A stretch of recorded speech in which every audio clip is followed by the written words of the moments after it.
Hello friends, നമ്മളിന്ന് ഉണ്ടാക്കാൻ പോകുന്നത് സിമ്പിളായിട്ടുള്ള ഓംലേറ്റാണ്. അതിന് വേണ്ടത് 4 കോഴിമുട്ട, ഒരു സവാള, 2 ഇല്ലി കരിവേപ്പിൻ്റെ ഇല, 2 പച്ചമുളക്. ഇതെല്ലാം ചെറുതായി അരിഞ്ഞ് ആവശ്യത്തിന് ഉപ്പ് ചേർത്ത് 2 ടീസ്പൂൺ കുരുമുളക് ചേർത്ത് നന്നായി മിക്സ് ചെയ്യുക.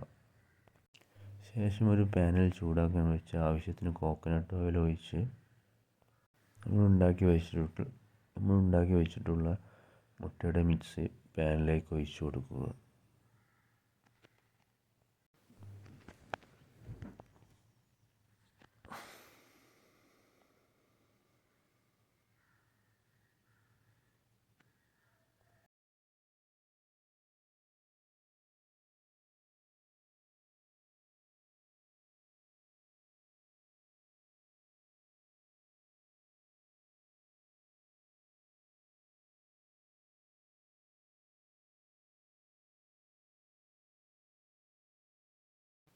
ഫ്രണ്ട്സ്, നമ്മൾ ഓംലെറ്റ് റെഡി ആയിട്ടുണ്ട്. അപ്പോൾ എല്ലാവർക്കും താങ്ക്സ്.